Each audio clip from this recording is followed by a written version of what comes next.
Yo, yo, yo, yo, yo. We're live? Are we live? I want to see if we're live. Uh,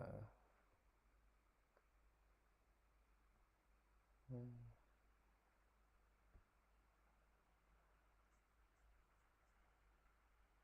we're live. Yo, yo, yo, yo, yo. We're live? Are we live? I want to see if we're live.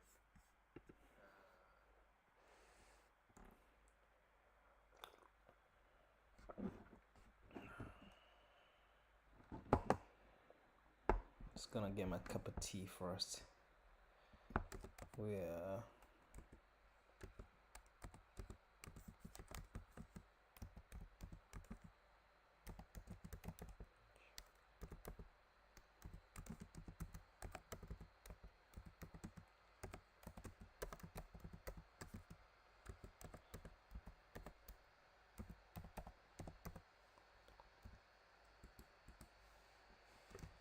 Okay.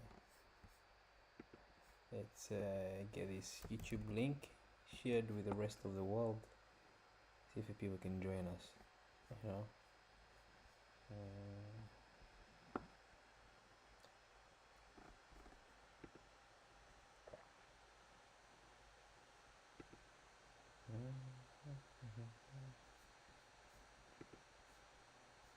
shared with the rest of the world. See if people can join us.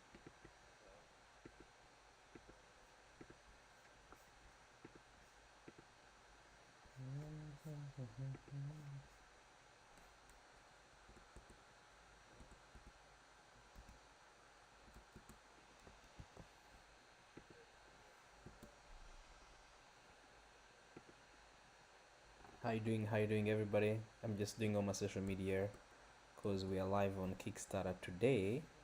Trying to get a lot of people to first join us before I start the discussion. We have got somebody who's online that is watching along with me. Um, could you tell us where you're watching from? I'm watching from my other YouTube channel, by the way. I'm just doing all my social media. Yeah, so I think that was okay. So let's go on Facebook. Post this as well. Our Kickstarter is live. Let me open up the page. Here you go. Tala. We launched like a few hours ago, like maybe 3-4 hours ago. We already have 12 people who have backed us. So let's see if I can get a lot more people to join us.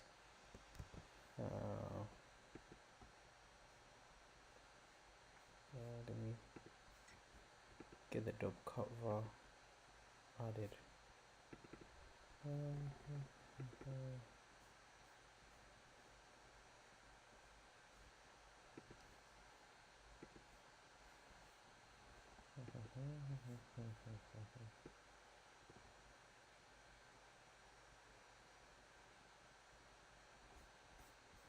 Now let's go get the link and let's put it in the comments. Get a lot of people to see it.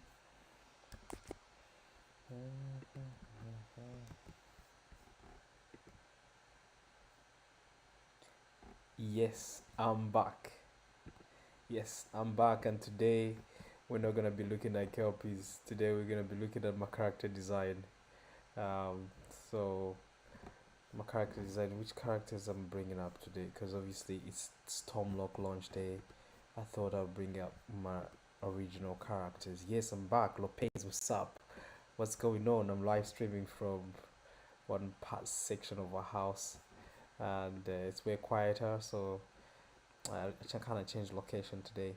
Yeah, how are you? So today I wanted to say huge thank you already to people who have already backed. As you can see on my Kickstarter right now, we've already have 12 people going back. Now the way backing works is that people pledge based on the rewards that we've created, and these rewards are usually on the side.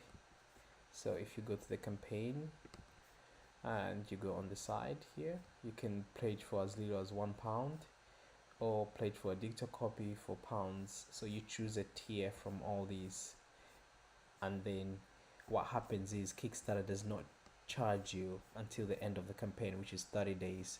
Also, they only charge you if the campaign reaches its goal. So we're almost 50% funded. So mostly the funds that will be raised through these pre-orders will be used to print the books, send it to the printers, because the book is already in production. So really, Kickstarter is important because I get people to pre-order the books fast, so that it makes our estimates for printing planned out earlier in advance. So yeah, if you haven't prayed, go and check it out. We already got people who have joined us live. So we've got the back this project here. So you log in with your email, and then you back it, and then usually when I put an update based on the timeline of the book, you get an update through your email.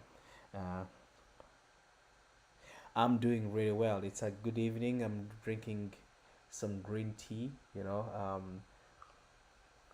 yesterday I was at a family party and I ate a lot of food. Like, we've not had this family gathering in a while, so there was like different stuff like from Africa, and I just ate a bit of everything, and my stomach was not happy today. So I'm kind of like taking it slow today. So I didn't even eat as much today.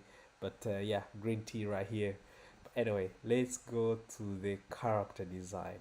Boom. So when I was creating Stormloch, obviously it's an idea that was on my mind for a long time, and particularly I was interested in trying to do a character that had a sort of Scottish roots, because most of my characters from Beats of War, he has alien roots which are reference to Africa, and then I have the Hyena Man who has some sort of African roots but also linked to Scotland. Then you've got Taylor Squad, which is more like a global story, but I really was interested in doing a Scottish character that was sort of set here, that has origins from Scotland. So Stormloch is linked to the Beats of War universe in a sense that this guy you see here in a suit with a gun here. Ah, don't make me go look for a nice ginger one shot. Ah man, I'm so jealous. Enjoy that. I'm gonna be on my green tea, throughout the stream, and then I think this will take me throughout the whole stream. I don't think I'm gonna go more than one today. But anyway, so these are the. If I don't know if you can see my screen properly, I've shared my screen. So what you see here is the first image of the character we designed. Now, keep in mind that you can tell there's a huge difference in the character design from the first one here to this one here. So here I was speaking to Ben Wilsonham, who is the actual artist on cover A, and particularly I had not grasped, I don't know if that's the right word, how the character was gonna look like, right? I knew that the speedster would have water-based superpowers, but I didn't know how he's gonna look like from the look of the design. So now if I go back to my Kickstarter, for example, and I go find Google, put Google, and let's Google up kelpies, Scottish kelpies, those mythological creatures, kelpies. So you see they'll bring these statues. This is where my journey began. When I saw these, I was like, what are these? you know they've made them into nice, statues. You can go visit these. Is this in Starling? What part of Scotland are these actually? In Grangemouth, Scotland. Anyway, what I'm looking for is mythical creatures. Right? Mythical creatures images. I think that will show us all the images. So, from the videos the streams I've been doing the last week, we've seen kelpies that are based on Scottish mythology being depicted as in form of a horse. Usually it's like a black horse or a white horse that tricks its prey and drowns you, and this is kind of like how it looks like. So if you look at there's so many images. Some I'm not sure if they are AI generated, But the one thing that stands out to me with the kelpie design, it's a horse, but it has got like seaweed around it and a bit of green. So when I was designing my characters here, I wanted to incorporate the green, so that's where the green comes from. But obviously, I didn't want it to be uh, like particularly a type of green that was that looked like seaweed. So I wanted something a little bit brighter. And I think with Ben's design, he started getting it from my description of what I told him to draw, and that was the first cover that was ever drawn. So this would be a pretty special one. This is the first image we ever drew for Stormloch. And then I had some notes, and he had finished the sketch, but obviously I had given him so many notes, and what he did was fantastic for the first design of the character. The actual lead character, Rory Mule, he's part of he's trying to join this Razor gang in an Edinburgh faction. So we thought we'd make put him on the cover with a gun and a razor, just like how the Razor gang usually dress up, kind of paying homage. Yeah, me and went many moons back. Let me see. Me and the missus went. Yeah, it's beautiful and gigantic though, right? I saw people do a lot of competition stuff there. I think climbing up, then you come down on the ropes. There's so many charity events and things that take place there. But anyway, yeah, when I saw that, I didn't know what it was, and then I went online and I was asking people what was that. What do you have two headed horses, sticking in the ground, as statues? And then people were like, "Oh, you don't know about kelpies? It's Scottish mythology." So Stormloch really comes from the that sort of mythology. So Stormloch gets his power from a kelpie.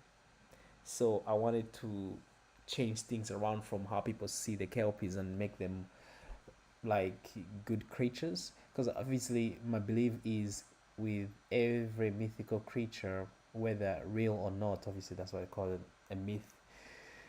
I feel like every creature or animal that was created by God during the beginning of time or was here before creation. I don't know how where animals came from. I feel like each creature is obviously trying to survive on its own, right? And it's got its fears, and maybe it acts the way it acts because it's scared, right? So I wanted to change the whole narrative around kelpies and make it them good, right? So that's the whole idea of the story. But with the kelpie being good, there has to be other creatures that are not good. So we will tap into that as the story advances. So that's where the power he gets the power of a kelpie, and you will get to discover that in Stormloch book. Now the title name Stormloch, believe it or not, that took us like a month and a half to find the title. We looked at so many names. Oh gosh, I wish I kept all those names. I could just gone through the list. They were hilarious. And my friend Craig was like, Storm, like Storm from the X-Men that is linked to Wakanda. What if you do Storm? He said Storm something that wasn't Lock. And then we were doing a Christmas market, and here it comes. He's like, Etienne, look, there's over 40,000 locks in Scotland. What if we call him Lockstorm? I'm like, oh, Lockstorm. And he was like, but you can twist it around as well. It could be Stormloch. I was like, okay, okay, okay. I didn't get excited straight away. Usually it takes time to grow on me. And I remember taking time. And every time I went to the Christmas market, I was like, Stormloch, Stormloch. It rhymes really well, right? And that's how we came up with the title. Like by the end of last year, when I told Ben to draw this cover, I was like, Stormloch feels right. And I was like, Ben, when you're designing this first cover, I want you to sort of have some highlights of Scotland, of the history, of the heritage, of the castles, and something that felt ancient in a way in the title. And that's how he came up with this title. You can see a bit of a kelpie swimming under, and the sort of markings that are within the design of the title have like some sort of skin layers of like a castle, an old castle, you know. Um, yeah, I'm gonna go. Yeah, so Yeah, that's cool. So that's how we came up with the design. Now, when I started speaking to Joe Bennett has drawn like Hyena Man 2 for me. He's worked for Marvel and DC. If you check him out online, was I yawning? Dude, I think it's been a long day. If you check him online, he's drawn stuff like X-Men. He's really known for Immortal Hulk, right? So he started working with me on a few books, and I was like, dude, I really want to draw Stormlock, and I feel like we haven't quite grasped the design of it. And then he asked me a bunch of questions about how he gets his power. I told him it's through water and vapor, and I didn't tell him about how he got that power, but I told him how he gets his power to power up his suit, right? And then he went and sent me a sketch of this. He first did a black and white version standing. I'm like, he's like, wait, when I put him in action, it's gonna look different, right? So yeah, that's kind of like how that came to be when he did this. And then when I was speaking to the colorist about how this is water, and then he did the colors, the inks are by Fabio. This is a great team. I feel like this is my design for Stormwalk. I absolutely love this cover. I absolutely love it. This is a pretty special cover as well because it shows the journey. I love it too, but this gets the design of the character really well. All these channel water, and they help to absorb water from the environment before he can, get energized before he takes off and runs. So in the back you can see like Edinburgh, you can see Rory's brother Kieran, and then this is Rory in the back here. So all the main characters as well. It has been long. Yeah, it's been long. Yeah, hopefully I'll catch you again. Was it the Scottish borders? Did we meet at the Scottish borders? Was that first time we met, with your family? um but anyway, let's go back to Kickstarter. Let's see where we are. So Kickstarter is running. So if you go, you can look up kelpies, and then you see all these creepy images. Hopefully, you don't have nightmares, because these stories from back in the day, hmm, so creepy as hell. So we've got 12 people who have supported.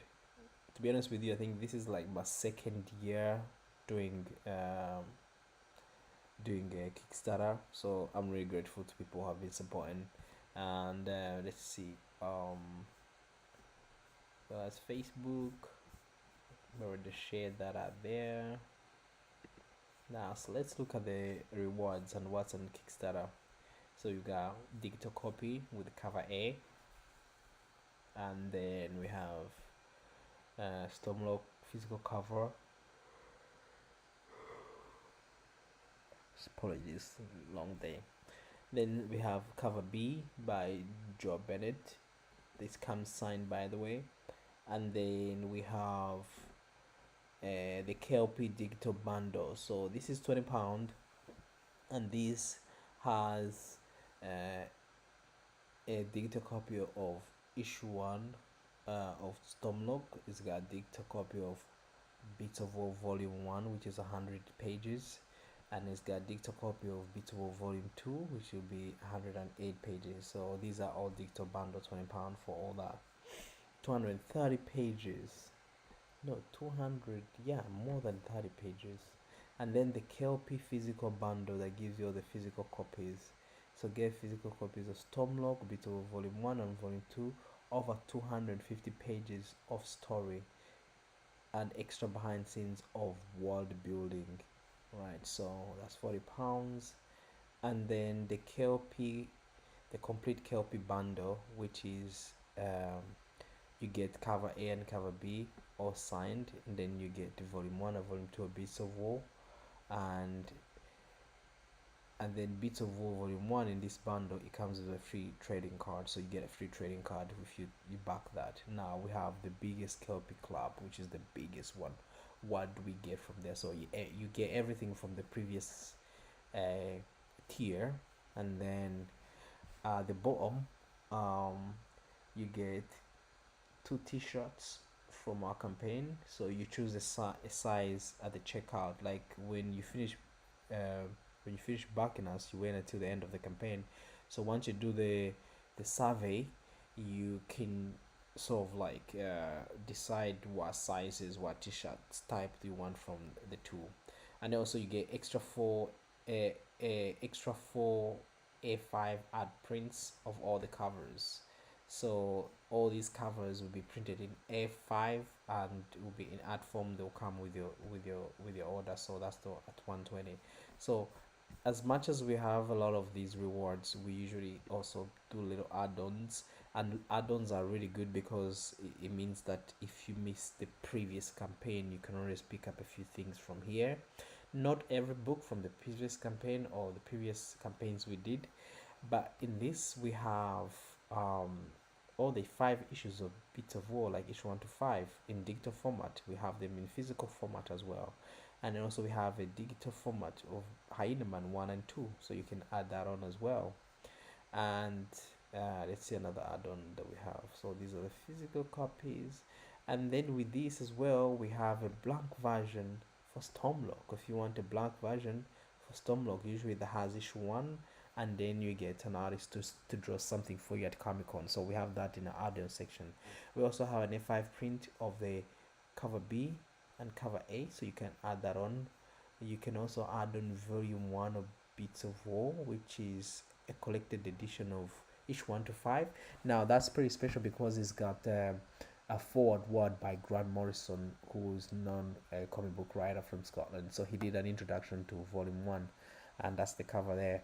And then you've got volume 2, which is a 108-page graphic novel that continues from volume 1, and obviously Stormloch takes place 3 years before Beats of War. So that's why important, if you're backing, you have to check out these other books from Beats of War, because it becomes like a continuous. Imagine having Stormloch, you read Stormloch, and then you go back to straight away to Beats of War. It gives you an understanding of how the story flows. So you've got t-shirts, you've got the vinyl, and then we got Beats of War Volume 1, the hardcover edition. If you want a hardcover, this comes with a free trading card, hardcover for Volume 2. And then we have Hyena Man 1 and 2 in physical form as well. So those are our rewards, and I can see people already backing us. Oh, thank you so much. I don't know who's just backed us right now. So let's see. Now let's go back to the campaign. Um, so this is a tale of epic monsters, ancient myth, and hidden gangs, um, and an epic a superhero born from Scotland's darkest legend. So the darkest legend, we're talking about Kelpie. We've been reviewing Kelpie videos the whole week, literally. I know today is Wednesday. It's Wednesday already. Yeah, no, it's gonna be Thursday tomorrow. Yeah, we've been reviewing all these Kelpie videos. So that's our cover B by Joe Bennett. Most of you know Joe Bennett. If you do put Joe Bennett here, there's a lot of Joe Bennett people. We're looking for a comic book artist, right? Joe Bennett, comic artist. Yep. Comics. Yes, if you put comics, it's gonna come. Here you go. So this man here is such a talented individual. He's worked on volume 2 of Hyena Man. Let's look at his notable works. He's done Captain America, Amazing Spider-Man, Fantastic Four, The Incredible Hulk, Thor. His notable work is The Immortal Hulk, which was drawn fantastically. It's pretty brutal. It's insane what he did, the work he did. So anyway, he did that cover for us, this cover. And then if you go down, what is Stormloch, you get to understand what is Stormloch. So what if Scotland's oldest legends were never stories at all? For centuries, people have feared the Kelpie, a shape-shifting water spirit said to haunt Scotland's loch, luring unsuspecting victims to a water-lit grave. So that's our first sketch of a Kelpie based on how it's been depicted. So my artist started sketching out different ideas, and then obviously this is why I came up with, which I think brings that fear within anyone who sees it. So that's the first sketch of a Kelpie. But you can also look up Kelpies online. If you put on Google, there will be so many images of Kelpies. So Most people dismiss this folklore. What if they were wrong? Stormloch reimagines one of Scotland's most terrifying myths as an origin of a brand new superhero, unlike anything you ever seen before. So imagine the Flash, powered not by science but by ancient magic. It's fast, relentless, and beautiful, but at least it's terrifying. So if you're into like horror, if you're into sci-fi, you absolutely love this because there's so many elements of horror in this story, right? Because you've got these mythical creatures that is regarded as a spirit, and then the way it takes control of this guy before he gets the power. I mean, how does that happen? So you get to see in the story. Um, and then you see him here running, Stormloch, and then you can see parts of Edinburgh. You probably recognize this bridge. This bridge, I forgot the name of the bridge. The White Bridge in Edinburgh. White Bridge. What's the name? What's the name of the White Bridge? I've literally driven past this bridge. Well, thank God for Google, right? I'm just checking out everything. White Bridge to Concordia. There's so many white bridges. They brought like White Bridge in Edinburgh. Yes, in Edinburgh. This. Yes, it's called the Queen's Ferry Crossing. This bridge. So you can see this right here in the back. You know? So those are proper Scottish references. So what else do we have there? So whenever the tide creeps towards the loch, locals know to stay away from the water. Usually they say when the water looks a bit still. They whisper that something awaits beneath the surface, a creature that appears as a horse, a voice that sounds almost heavenly, a song impossible to ignore. You follow it, you will never return. For generations, these stories have been dismissed out of superstition. But what if one of them was true, right? And the whole story of Stormloch is kind of based on the what if. Because I was speaking to one of my friends the other day talking about how you remember when you're like back in the day you're in parties, right? And you play this game where you whisper a word to somebody, and by the time the word comes back to you, it's changed a little bit, but there's still some elements of what you told them in that word. So I just think that maybe in all these mythical stories about creatures, about different characters, what if there's some truth to it? So my story kind of explores that, and my whole figure of underwater worlds, underwater, just imagining what's out there. When you think about underwater, it's complete darkness, silence, and it's death, it's high pressure, all these things that I'm scared of. So I'm kind of like with Stormloch, exploring my fears, of underwater worlds. What if there's something more that we didn't know about the underwater world? Because I was reading about how we know so much about space than what we know that is underwater. So I found that really quite fascinating. So yeah, that's where my inspiration comes from. Let's see if there is any more people asking questions. So that's the story. So Rory Muir has spent his entire life trying to prove himself. That's Rory Muir here. Then you see him taking out one of the guys. You get to read in the story. Did he pass this test here? 3 years later, he has become ruthless leader in the right. Okay, so you see him. You can read all these. I don't want to read over him. Laurie's dragging a body. What's going on here? Okay, so who is gonna love Stormloch? Who is Stormloch for? So, Stormloch blends a bit of dark fantasy, supernatural horror, and a superhero action into one cinematic story. So, if you love one of these titles, you're gonna absolutely love Stormloch. So, Venom, Hellboy, The Witcher, The Flash, Scottish folklore and mythology. I don't know if I pronounced that word properly. This whole week we've been trying to pronounce the word lock. So Scottish people are saying you pronounce it lock, as in the word at the end of Stormloch. It's meant to be Stormloch, so it's loch. You don't pronounce the K.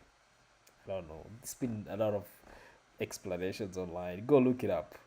So there's another page where the two brothers are together. You get to discover who these brothers are. Then I felt it would be cool to sort of show some of the pages in black and white. When inked pages look fantastic, you know.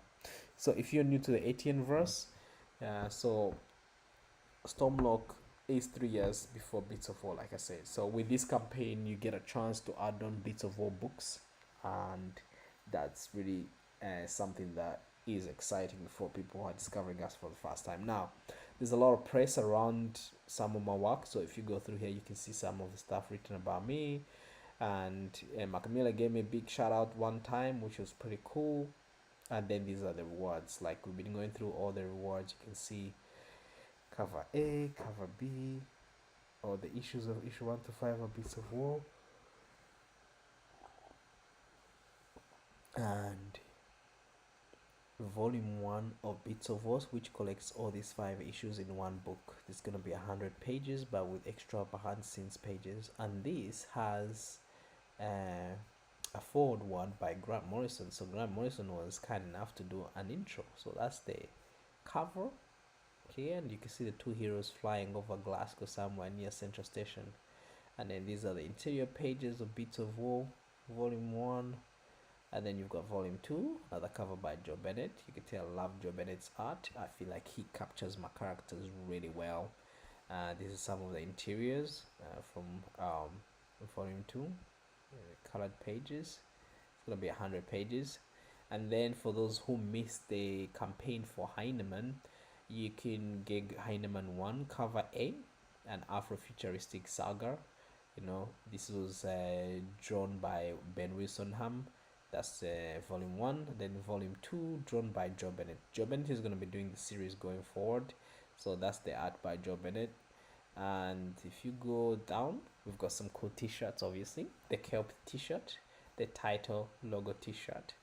And something really cool about my universe, every time we do release a comic book, we usually have a soundtrack. So you get a chance to add on one of these cool signed vinyls with my signature. Now, who are the team involved in this project? Now, you know I cannot do this by myself, right?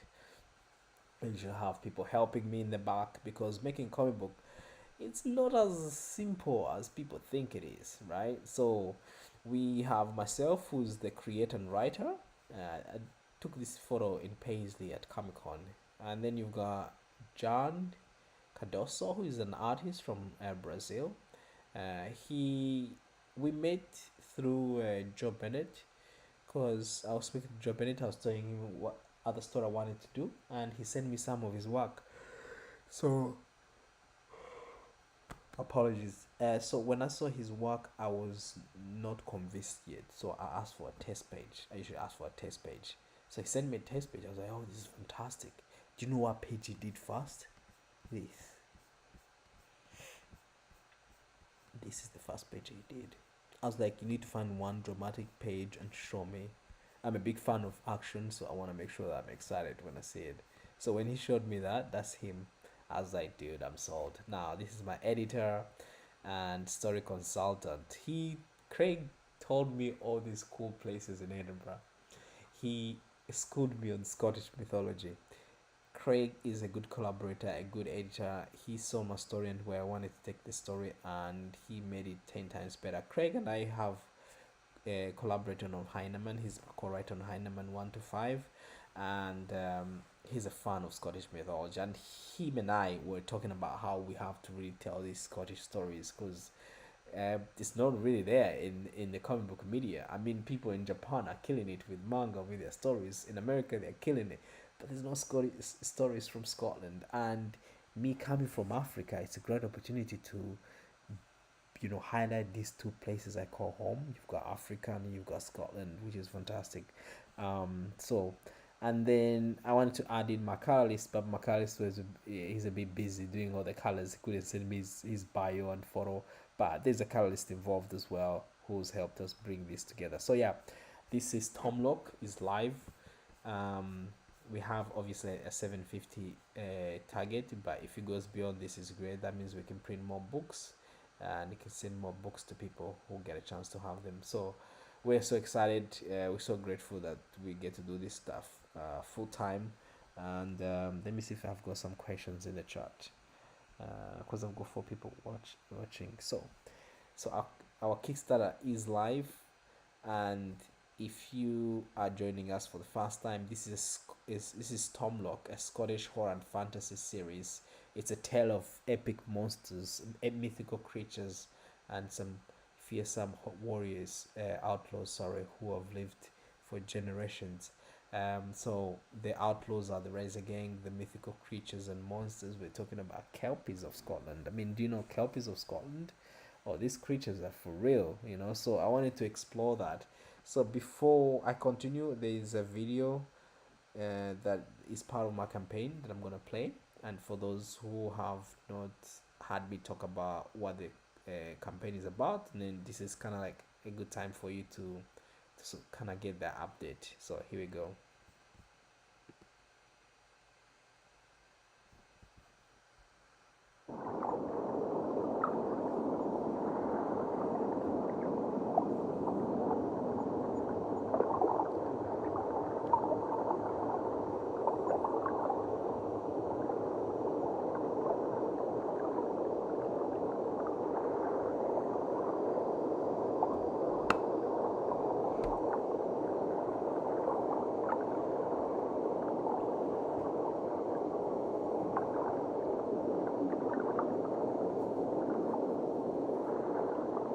Imagine the Flash, powered not by science, but by ancient magic. Stormloch is coming. This is a tale of epic monsters, mythical creatures, and outlaws who have been around for generations. After creating Beats of War and seeing the success of the series, I felt the need to tap into the story of the Razor Gang. Now, the Razor Gang are the villains of the story within the Beats of War universe, and they're more like Peaky Blinders to kind of give you an understanding. And they did exist in Glasgow in the 1920s and 30s, and I feel like bringing them back into this fictional story would have been exciting for me, because you have a fictional character who's alien, who's landing in this so grounded and gritty world controlled by these gangs. It felt really exciting for me to kind of explore that bit of history of Scotland. Now, with Stormloch, I feel like I really needed to explore 3 years before. How was the gang like? What was going on within the gang before E.T. arrived on Earth? The inspiration for the story came from my obsession with Scottish mythologies, and it's believed that under the loch there's some mythical creatures based on this of stories that have been told for years and years, called Kelpies. It can appear in different forms, in form of a horse, or it can appear into form of a beautiful lady. Anything, if you touch that, it will drown you and kill you. So the story focuses on two brothers, one who is already in the gang and another brother who's trying to get into the gang. Their names are Rory and Kieran, and Kieran is already in the gang, but now he wants his little brother to come along, but he needs to prove himself that he can be worth it.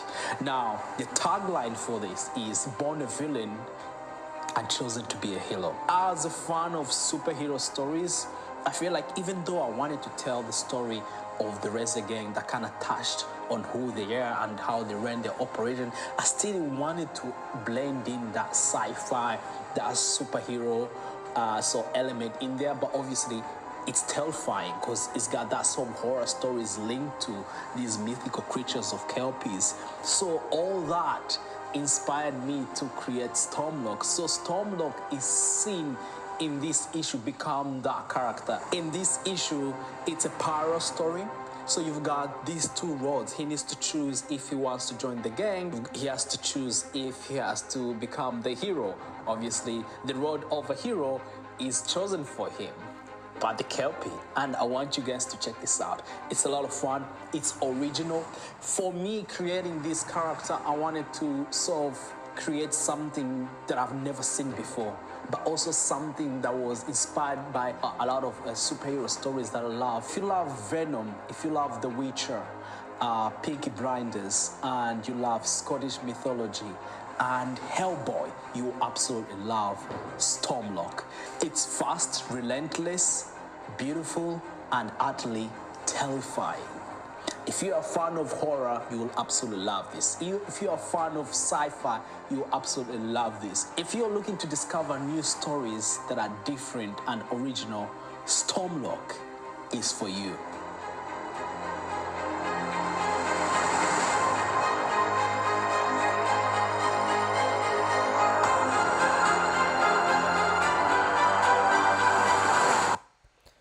Yep. And it's we are projected, the project is at 51%. We are 51%. Wow. This is fantastic, and this is just a few hours till the launch. Thank you so much for the backers. Now we're going to talk about a bit about these kelpies, because a lot of my viewers potentially maybe never heard about kelpies.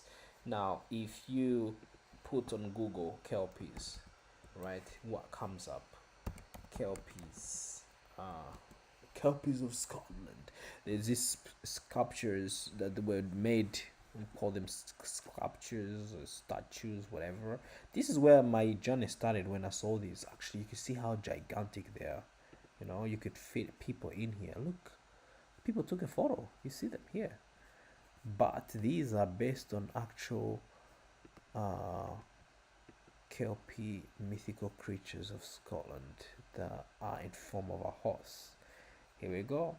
Okay, it starts getting scary. I don't know. This looks like a traditional painting painted like back in the day, you know. Yeah, here we go.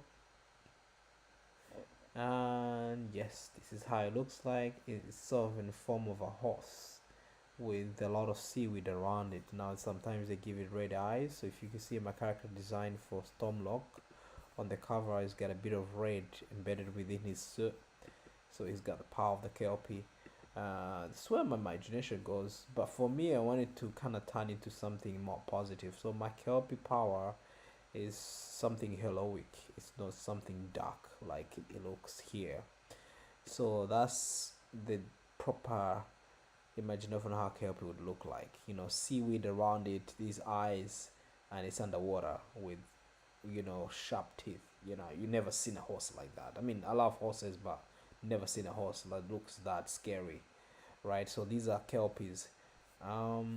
So that's what powers my character. Let's see.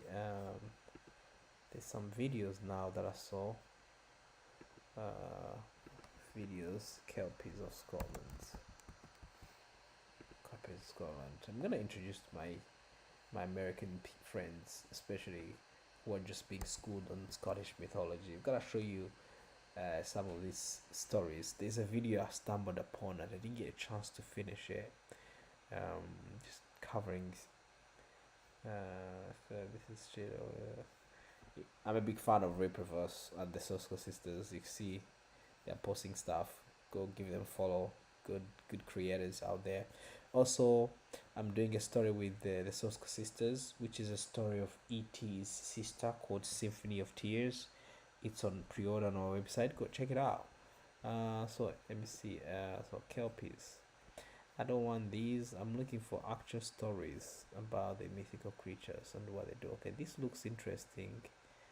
Okay, no nightmares. Let's watch. But before we watch, we're gonna give kudos to the channel owner. So the Legends of History. Okay, and there'll be some comments or people who commented on the video. Okay, we can revisit that last. Right. Okay, cool. Let's do it. Let me okay, let's start the video. In the days of old, many mythical creatures were thought to lurk in the depths of the forest or caves of the mountains, or sometimes under the very waters themselves. From innocent fairies to more devious goblins, Europe was rife with the spirits, monsters, and ethereal beings that, as far as anyone was concerned, lived alongside us. Often these entities would take the form of those that were familiar to us, such as hellhounds being in the form of dogs, mermaids being in the image of a hybrid between women and a fish, and elves appearing with human features, all those that were relatable and comprehensible to people of the time. Therefore, it was only a matter of time before horses, an animal that had a pivotal role in early Europe, would become incorporated into the world of fantasy, and they too would inspire another set of intriguing creatures that would lurk in the waters of Scotland. They were called Kelpie, and unlike the unicorns, who are also obviously inspired by horses, they were not the sort of creatures you'd want to catch, nor No, no, that's creatures you wanna catch. Actually, yesterday we reviewed a video, and one of the fan of the series who was online was talking about. We saw a video where they show that the kelpie turns into something that you find attractive. So if you're a man, it will turn into a woman, and maybe generally it will have that horse look, because horses are generally beautiful creatures. Or if you're a woman, you turn into a man, like a really handsome man. So it takes form of something. Maybe it reads your mind, and it takes form of something that it thinks you're gonna like. But the general structure is a horse. meat.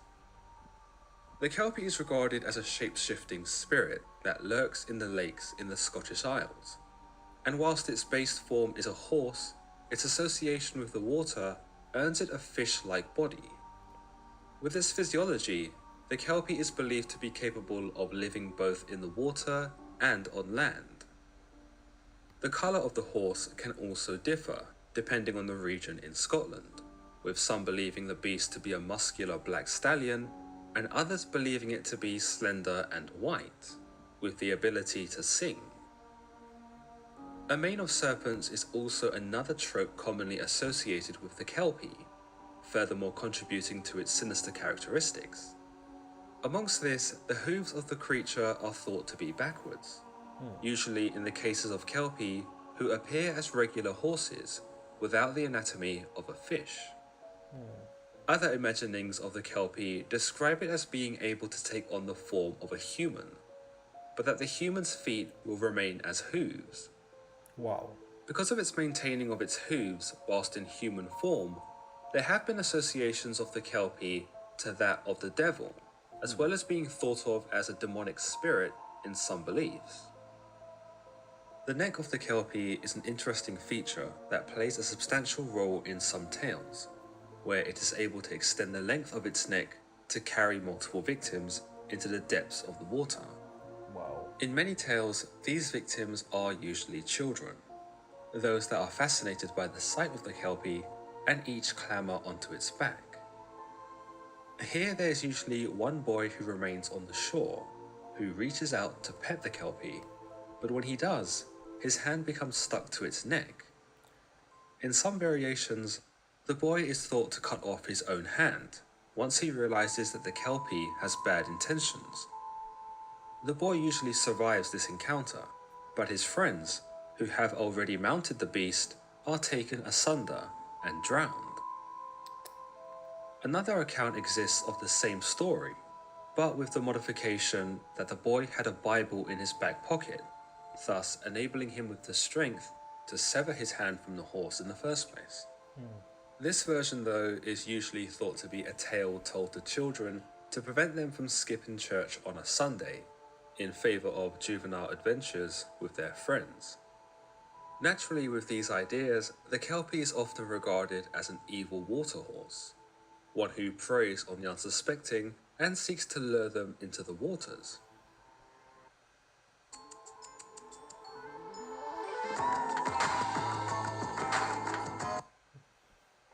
This belief may have evolved from a time when sacrifices were made to appease the spirits of the water in ancient times, and such a practice could have led to the belief of an evil spirit that resided there. Stories of evil-natured water spirits were also thought to be used as cautionaries to children, to keep them. Okay, let's share our page to people, so they can know that we are live. Let's go to Facebook. Who's with me right now? Lopez, are you still here? Are you still here with me? Or are you in bed? I was speaking to Lopez earlier. He was drinking a nice warm ginger shot just before bed. Let's see. Okay, here you go. Copy. Let's put that on Etianverse Studios. We get a lot more people to know that we are live. So that's our studio. Okay. 10 more people that we live. Okay. Okay. Let's keep going.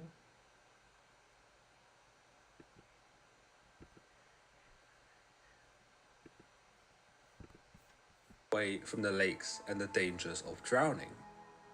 But despite its malignant characteristics, there do exist some contrary ideas of the Kelpie being more benign in nature. Hey, how you doing? I saw you at Comic Con. Oh, which Comic Con was it? Was it in Glasgow, Edinburgh? Which Comic Con did you see me? Your book is really cool. Oh, thank you so much. By the way, today we're doing a Kickstarter. So we've just launched a new Kickstarter called Stormloch. So Stormloch is more like a speedster character, more like the Flash. Imagine the Flash, not powered by science, by ancient magic. So this character gets his power from an ancient Kelpie. So if you're from Scotland and you know about Kelpies, you absolutely love Stormloch. Oh, Stranley, yeah. It was nice to meet you. I think you came on my table. That was our first Comic Con there, you know. It's really cool just being in different parts of Scotland, just meeting different people. That was a good drive for me from Glasgow. I really enjoyed it, and I can't wait to come back. Honestly, I can't wait to come back. And I'm glad that you thought my comic books were cool. Hopefully, you managed to get a copy for yourself. And yeah, so today I'm just promoting my new book that is available on pre-order. I don't know if you've used Kickstarter before. You can go there and pre-order Stormloch. It's a Scottish story about epic monsters, mythical creatures, and some fearsome outlaws who have been around for generations. So they're all linked to my books that you saw on that day. But anyway, we were watching a video about Kelpies, because Kelpies are the ones that gave power to my character. So now this guy who's narrating here he's a he's giving some really creepy stories. Let's see if there's images that change to something else. This looks AI generated. Kelpie to the more earthly seahorse, or the hippocampus in Greek mythology, those that typically had the upper body of a horse and the lower half of a fish. Yeah, The hippocampus, though, they usually say that it has parts of it that looks like a fish to kind of explain how it moves underwater. So my character Stormloch on Kickstarter, he encounters one. Let me see if I can open it. He encounters one of the Kelpies, and the Kelpies does not kill him because of a reason, which you get to see when you read the book. And he gets his power. And then another part that Kelpies did appear. I don't know if you guys have watched this movie Fantastic Beasts by J.K. Rowling. I did miss this part because I wasn't aware of this Scottish mythology. So let me show you this part where they show a Kelpie for the first time, right? Check this out. Fed nearly everyone. Tinky's had his nose drops. Sent Elsie? Elsie's droppings are nearly normal again. Wonderful. You can clock off now. I told you to leave the Kelpie to me. That wound needs more ointment. I don't want you losing fingers over it.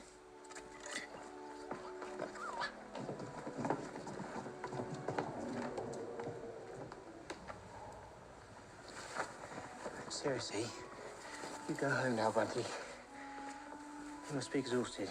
You know the Kelpie's easier with too.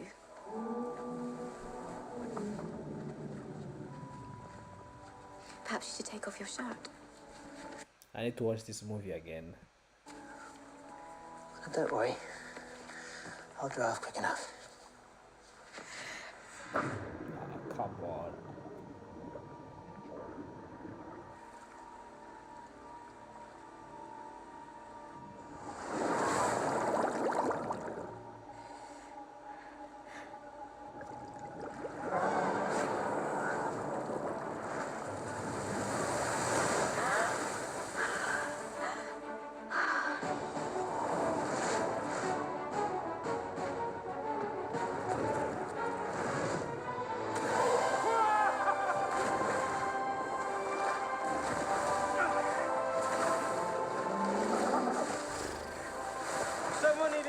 some steam.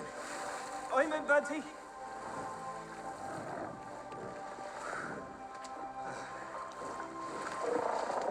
You bite Bunty again, and there'll be trouble, mister.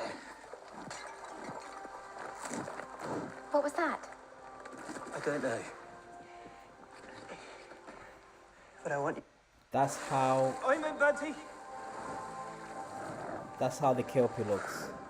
See the kelpie? It's kind of like horse, seaweed around it. Really nicely shown in this movie. I don't know if you watch Fantastic Beasts. It's kind of like based on J.K. Rowling books.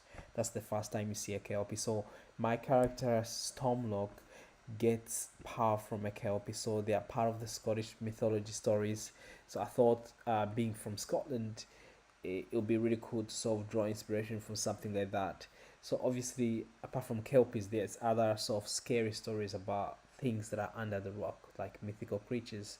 So with the lock, because I find beauty in horses, I didn't want to showcase that as an evil horse. I wanted to, through stories, it was portrayed like that. But when it comes to my story, I want to change that around and maybe explore its encounters with a human and what happens from there. So if you haven't checked out our Kickstarter yet, go check it out. This is Stormloch, and if you look at his design of the suit, we kind of went with the greens that are around the kelpie design. So we tried, and they usually say that its eyes will light up when it's underwater, right, kelpies? So we kind of like took that design, and because he's a power-based superhero, because kelpies live underwater, he has these sort of bright chained designs around his suit armor that helps him sort of pull water or pull vapor or water around everything around him. When he's not underwater, he's on land. They usually say that even when I'm here, there's water around me, like in the air, in the walls. So these do help him pull water from whatever is around him to supercharge his suit so he can run. So he's powered by that ancient magic, which helps that suit build around him to protect him. And I guess we'll get to discover how he gets his suit. And you understand why it's green, but how does he get it? And once you read Stormloch issue 1, you get to see how he gets it, which will be fantastic. So yeah, so go check out this movie. It was the first time they showed the kelpie. You bite Bunty again, and there'll be trouble, mister. So What was that? I don't know. But I want you to go home now, Bunty. Shall I call the ministry? No, I want you to... Okay, let's find another kelpie video. A creepy kelpie video. There's one for 7 years ago. Let's see what this guy said. In the lochs and pools of Scotland dwells a spectral horse. This evil horse has magical powers that it uses to ensnare mortal men and women, and few who meet it and survive come out unscathed.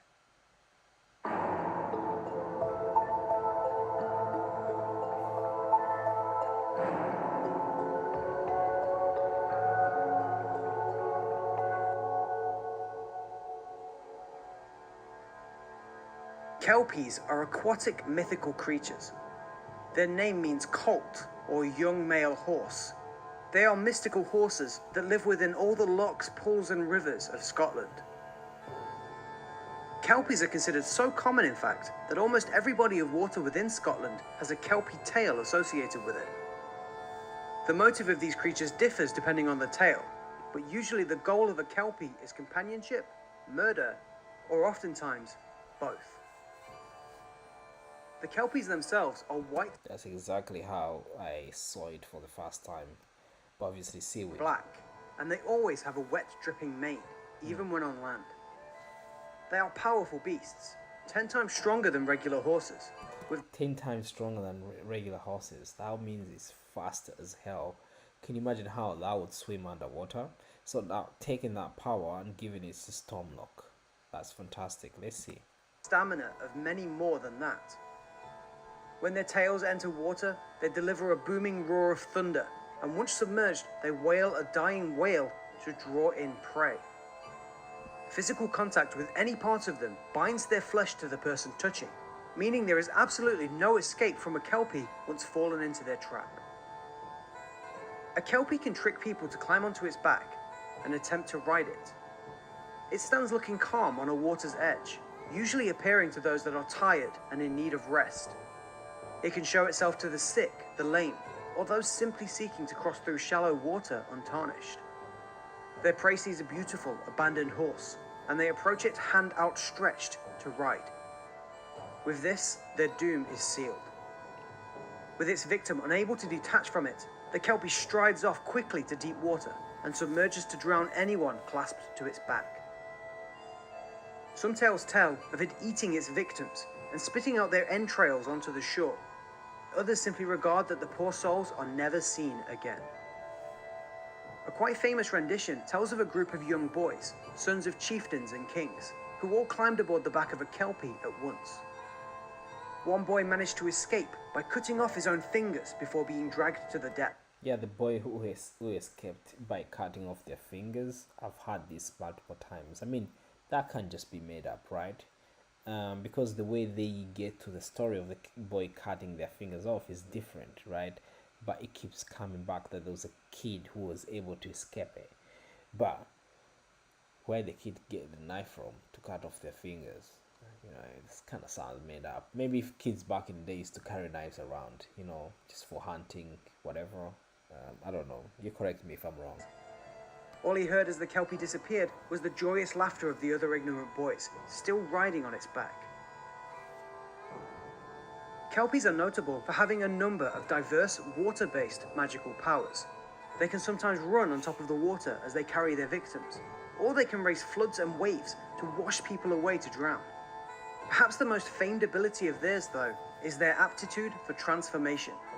All those things that they say that they can do, raising floods, running on top of water, those are all some really cool features that I can give Stormloch. And if you look at my image of Stormloch already, I will go back to our Kickstarter before I sign off. If you look at Stormloch in what image, where is it? This image, you can see him running on top of water towards Queen Ferry, the bridge in Edinburgh. You can see him running. Right, so Kelpie inspired, definitely. Kelpies, let's keep watching this video.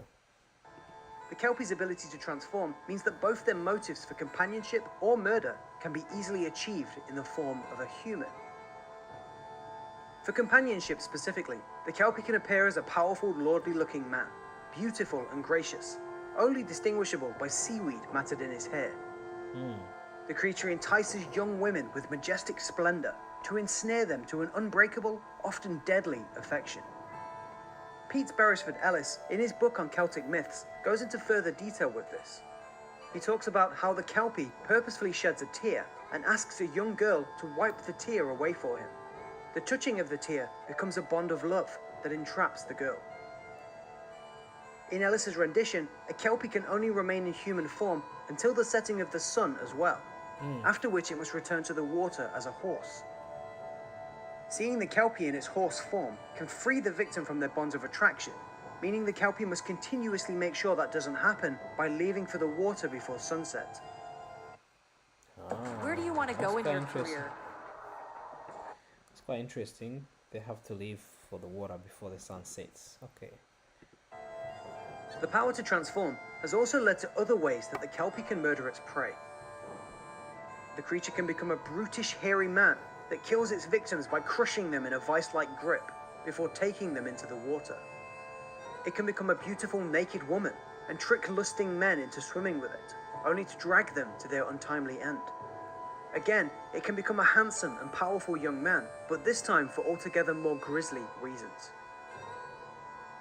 Despite the many dangers of the Kelpies, there is in fact a way to take command of them. Taking possession of the bridle on a Kelpie's back gives the owner command of all Kelpies. Yeah, that sounds pretty cool. I mean, how do you get to the bridle? that's the one question.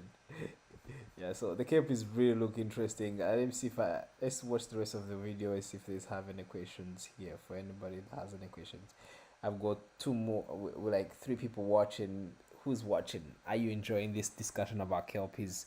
What part of the world are you watching from, and have you heard about our Kickstarter that is currently running? So it's a way for you to go and back our story. So Stormloch is based on these Scottish kelpies. This guy gets powered by a kelpie, and then he becomes that hero, that speedster superhero. So yeah, go check it out. You can back us today. I've been streaming for an hour now. Is it just an hour? Yes. So I'm about to sign off. I'll just wait for a bit, see if there's any more questions, which maybe watch this video and finish it. Yeah. The McGregor clan are still rumoured to own such a bridle to this day, taken from a beast long ago. The House of Murphy was said to have been built using an enslaved kelpie, and indeed many other Scottish castles supposedly share a similar history in that regard. However, a warning comes to those who use a kelpie in this manner, that the seat of the clan will be forever cursed. So where does the concept of the kelpies come from? Like the Kalupalik, another beast talked about in this video series, it's easy to see how kelpies exist as a cautionary tale for adventurous young children, not to get too close to dangerous waters. They could also exist to warn young women about the advances of unknown and mischievous men, or indeed the advances of any unknown stranger feigning kindness.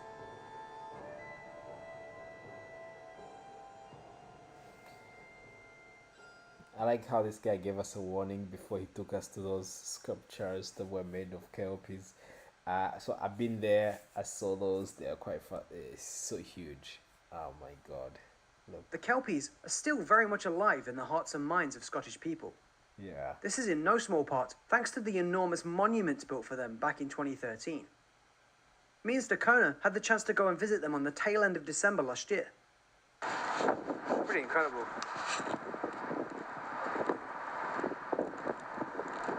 They are. So if you come to Scotland, if you've never been to Scotland, you can go and see these and go see them. Big monuments, big horse heads. I was just drive past them and then wonder why these two-headed horses and then what that meant, you know. So yeah, so go check them out. Let me just forward this shaky video. But thank you. Let's give big shout outs to the owner of this channel that we've been watching. Because it's not me who created it. Aspect history, mythology, and history. I've already subscribed. I'll be watching more stuff from you. What do people say in the comments? I'm Scottish. Those big kelpie heads are amazing. Okay, so water grade, by the way. Okay. The people say I loved visiting the kelpies. My all-time favorite fairy. Okay. Oh, this person said they saw a kelpie. Wow, he was one coming off from the air. He spotted me. I was a kid then, though I know kelpies are dangerous. I waved at him and told him that I knew who and where he was, and I wasn't afraid of him. Around that time of the meeting, most people were drowning in the river. I think my friend was responsible. My friend is gone now after the God King mine disaster. Kelpie either moved to another place or has died. I miss my friend every day. Okay, that's sad. Okay. I love kelpies and horses. Like kelpies are sort of like linked to horses, and then when I think about horses, I think about horsepower, like from cars. So I love horses and how fast they run. I'm of a clan Carmichael from Scotland. Okay. Well, as somebody who has horses, the kelpie terrifies me. Wow. I'm so interested in this. I love your videos. Wow, I love kelpies. I don't know why people.